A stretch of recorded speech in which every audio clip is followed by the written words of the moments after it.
Attaching a rubric to an assignment. All right, so from resources, I went back to my course dashboard and I'm going to open up ALD just as an example. All right, so the first thing I need to do is get my rubrics, however many I made, into my course. So I'm going to add materials, and if I go to import from resources, so that's important because that's where all my rubrics live. So I'm going to click on that.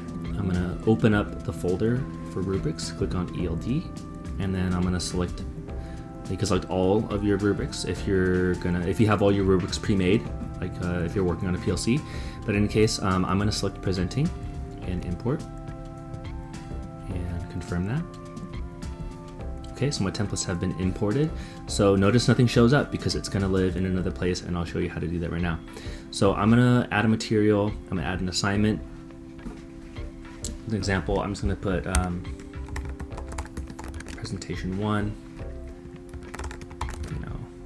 You decide what text goes here.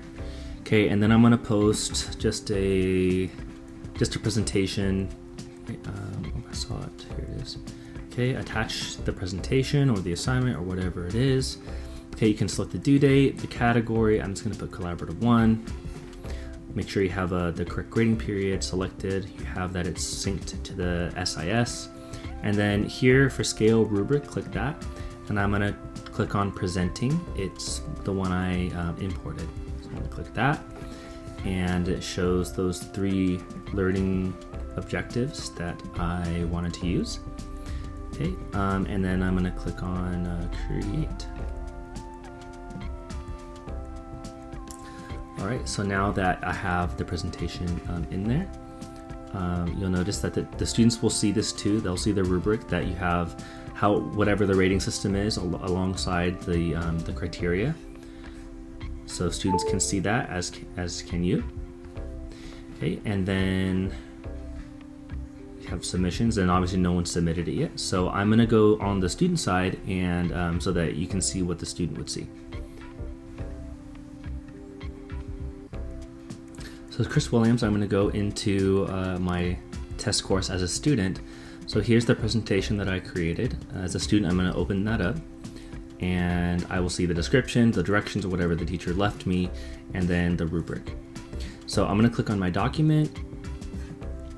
Okay, so now that I have my document, in the interest of time, I'm going to just imagine that I completed my presentation. I'm ready to give the presentation, and I'm going to submit assignment, and yes, submit.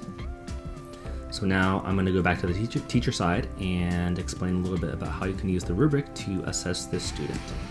So here's Chris Williams' presentation.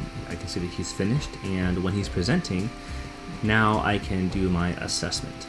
And now that I have attached a rubric to the assignment, let's say that Chris is about to give his presentation. Okay, he has his slides up, he's ready to go. I'm going to click on my rubric, and I can start assessing him. Maybe he's good on this. Oops. I give him 3, and then I gave him a 2 on this one. So I can see that he got an 8 out of 12 total.